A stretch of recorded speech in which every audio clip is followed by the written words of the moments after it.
আমাদের দেশের উচ্চ মেধাসম্পন্ন যশস্বী প্রধানমন্ত্রী যখন গুজরাটের মুখ্যমন্ত্রী ছিলেন, তীব্র বিরোধিতা করেছিলেন জিএসটি। তারপর যখনই তিনি কেন্দ্রের গদিটা পেয়ে গেলেন, জিএসটি হয়ে গেল ভালো। জিএসটি লাগু হলো খুব তড়িঘড়ি করে, নানা জটিলতায় জর্জরিত হলো জিএসটি। তারপর ধীরে ধীরে অনেকটাই সরলীকৃত করা হলেও জিএসটি নিয়ে ধোঁয়াশা কিন্তু এখনো যায়নি। মানে একেবারে বেবি ফুড থেকে শুরু করে সমস্ত জিনিসের ওপর, মানে এমন কোনো জিনিস নেই, ওই ধোকলা খাকলা বাদ দিয়ে এমন কোনো জিনিস নেই যার ওপর জিএসটি এই সরকার বসায়নি। অর্থাৎ সব কিছু থেকে সরকার ট্যাক্স নেওয়ার যে প্রবণতা, সেটা দেখা গেল নরেন্দ্র মোদী ক্ষমতায় আসার 2-3 বছরের মধ্যেই। এবং এত ট্যাক্স তোলা হলো সাধারণ মানুষের নাভিশ্বাস উঠে গেল ট্যাক্স দিতে দিতে। আমরা একটা হিসেব করে দেখেছিলাম, আপনি যা রোজগার করি সব মিলিয়ে সরকার প্রায় তার 45% টাকাই কেটে নিয়ে যায় এই বিভিন্ন ট্যাক্সের মাধ্যমে। কখনো জিএসটি, কখনো টোল ট্যাক্স, কখনো ইনকাম ট্যাক্স, কখনো ভ্যাট, বিভিন্নভাবে সরকার আমাদের কাছ থেকে টাকা নিয়ে যায়।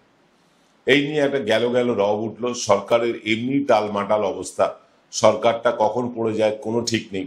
দুই শরিকের উপর নির্ভর করছে। দুই শরিকই আপাতত মোদিজির ওপর গোসা।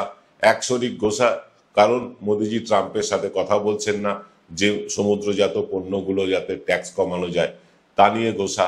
ওদিকে নীতিশ কুমার আর মুখ্যমন্ত্রী হতে পারবেন না এবং বিজেপি তাতে কোনো মদত করবে না, এতে তিনি গোসা। ফলে বিহার নির্বাচনের পরে কি হবে সেটা এক্ষুনি বলা যাচ্ছে না।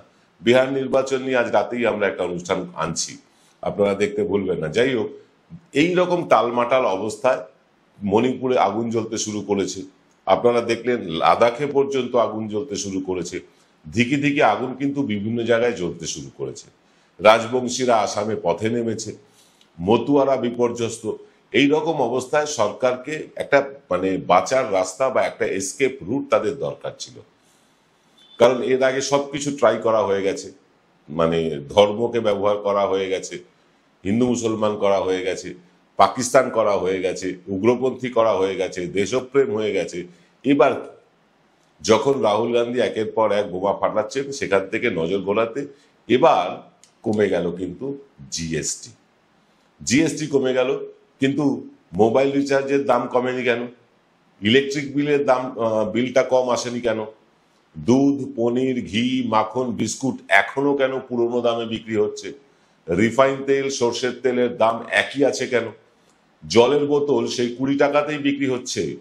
খবর নিয়ে দেখুন খবরের কাগজের দাম। Cable TV, OTT, broadband, DTH কেন একই দাম বজায় রেখেছে তারা? ট্রেন ভাড়া কমেনি কেন? জামা কাপড়, জুতোর দাম একই আছে। তাহলে জিএসটি কমিয়ে কাদের লাভ পাইয়ে দিল মোদী সরকার?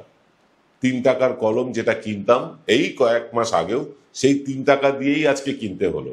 তবে মবলা প্লেন মানে যেটা প্রধানমন্ত্রী ব্যবহার করেন, তার দাম 80,000 থেকে কমে 49,999 টাকা হয়েছে, এটা দেখলাম অ্যামাজনে। টুথপেস্ট, মশা মারার তেল এসবের দাম কমেনি। গাড়ির দাম, টিভির দাম কমেছে। এসব কাদের জন্য? আসুন আজকে এই বিষয়গুলো নিয়ে একটু আপনাদের সাথে কথা বলি।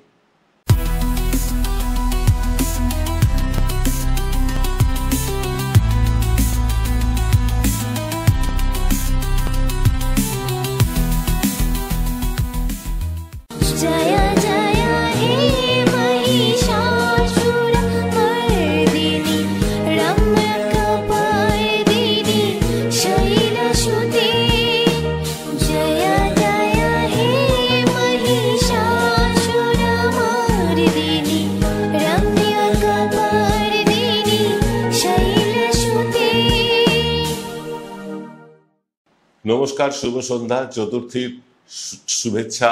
এবং এই বৃষ্টি থেকে কলকাতা যে সরে এসেছে, বা কলকাতার আশেপাশে শহরতলি যে সরে এসে স্বাভাবিক জীবনে এসছে, তার জন্য সবচেয়ে বড় ক্রেডিট আপনাদের। এই রকম একটা সময়ে প্রাকৃতিক দুর্যোগ সত্যি আমাদের প্রত্যেকের কপালে ভাঁজ এনে দিয়েছিল। কারণ এই দুর্গাপুজোকে কেন্দ্র করে কিন্তু প্রচুর টাকার লেনদেন হয়, প্রচুর টাকার জিএসটি ওঠে। এবং এই টাকাতেই, এই দুর্গাপুজোকে কেন্দ্র করে যে জিএসটি ওঠে, তা দিয়ে সরকার বিভিন্ন রকম ভাতা আমাদের দেয়। কখনো লক্ষ্মীর ভাণ্ডার, কখনো কন্যাশ্রী, কখনো রূপশ্রী, বিভিন্ন ভাতা টাতাগুলো এইখান থেকেই আসতো। সেই পুজোর বাজার নষ্ট হয়ে যাওয়ার একটা সম্ভাবনা শুরু হতে সকলের কিন্তু কপালে চিন্তার ভাঁজ পড়েছিল। যাকে আপনারা সকলে আবার পথে নেমেছেন, আবার কেনাকাটা শুরু করছেন, আবার বাজার চাঙ্গা হয়ে উঠেছে। এর জন্য ধন্যবাদটা আপনাদেরই প্রাপ্য। দেখুন, হলুদের গুঁড়ো থেকে শুরু করে সব মশলার দাম একই রয়ে গিয়েছে। আপনি একটুখানি যদি ওই বিভিন্ন কমার্স সাইটগুলো সার্চ করেন তাহলেই পেয়ে যাবেন। সমস্ত মশলাপাতির দাম এক রয়েছে। সাবানের দাম যেইকে সেই আছে, তবু নাকি জিএসটি কমেছে। দেশ জুড়ে বচত উৎসব শুরু হয়ে গিয়েছে। দীর্ঘদিন লুঠের পর আমরা নাকি বচত উৎসবে মেতেছি। আমরা কিন্তু আগেই বলেছিলাম এনকে ডিজিটালের অনুষ্ঠানে, লাইভ অনুষ্ঠানে আমরা বলেছিলাম যে একটা জিনিসেরও দাম কমবে না জিএসটি কমাতে, বরং জিএসটিতে যত শতাংশ দাম কমার কথা ঠিক তত শতাংশই দাম বাড়িয়ে দিয়ে কোম্পানিগুলো মোটা মুনাফা লুটবে। এর আগে প্রতিটি জিনিসের ওজন থাকতো রাউন্ড ফিগারে। আপনারা দেখবেন কোনোটা 50 গ্রাম, কোনোটা 100 গ্রাম, কোনোটা 500 গ্রাম, 1 কেজি, বা যদি তরল পদার্থ হতো সেটা লিটারে বিক্রি হতো, 1 লিটার, 2 লিটার, 5 লিটার। এখন আগে যে বিস্কুট 200 গ্রামের প্যাকেট 20 টাকায় পাওয়া যেত, এখন ওই একই দামে পাওয়া যাচ্ছে 20 গ্রামের বদলে 182 গ্রাম ওজনের। 20 টাকাতেই পাচ্ছেন বিস্কুট, কিন্তু ওজনটা গিয়েছে কমে। যেটাকে আপনি 200 গ্রাম ভেবে নিচ্ছেন, সেটা খুলে দেখবেন ভালো করে, পেছনে প্যাকেটের ওজনটা দেখবেন 182 গ্রাম। এরকম সব জিনিসে কিন্তু এরকম চলছে সব। এখন আর ওই রাউন্ড ফিগারে ওজন হয় না। রাউন্ড ফিগারে দাম হয় ঠিকই, কিন্তু ওজনটা আর রাউন্ড ফিগারে হয় না। এটাও কিন্তু একরকম সরকারি প্রশ্রয় লুট চলছে।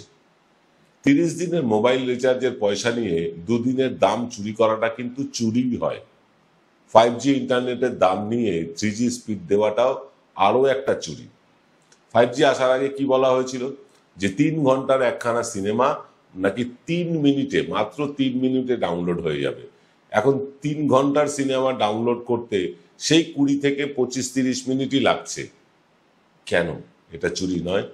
বেবি ফুডের দাম 1 পয়সাও কমেনি ব্যাটারির দাম। তাহলে জিএসটি কমলে মুদ্রাস্ফীতি কমে যাওয়ার কথা ছিল। কতটা কমেছে মুদ্রাস্ফীতি? সরকার শ্বেতপত্র প্রকাশ করবে। আসলে এই যে সারা দেশ জুড়ে বেকার সমস্যা, রাহুল গান্ধীর ভোট চুরি, এইসব ভোট চুরি শুধু না, রাহুল গান্ধীর ভোট চুরি নিয়ে যে একের পর এক বোম ফাটাচ্ছেন, সেই বোমের আঘাতে নড়বড়ে সরকারের কিন্তু চেয়ার হয়ে গেছে। সরকারের চেয়ারটা ইতিমধ্যে নড়বড়ে হতে শুরু করেছে। জিএসটি কমানোর একটা নাটক করে মোদী সরকার দেশের মানুষের নজর একটা ঘুরিয়ে দেওয়ার আপ্রাণ চেষ্টা চালিয়ে যেতে চাইছেন। জিএসটি কমাতে যখন হলোই, 8 বছর আগে জিএসটি কাদের স্বার্থে আকাশ ছোঁয়া বাড়ানো হয়েছিল? কারা এত বছর ধরে লুট করে নিয়ে গেলেন?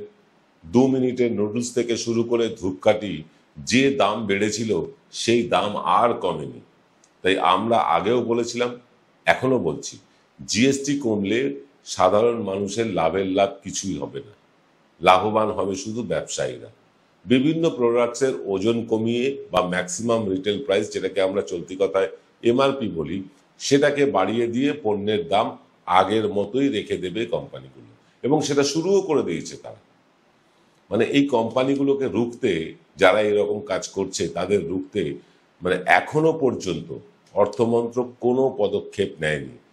ব্যবসায়ীদের লুঠে সরকারি মদত চলছে একদম সরাসরি। এই নিয়ে কোনো টেলিভিশন চ্যানেল কোথাও কোনো ডিবেট করেনি।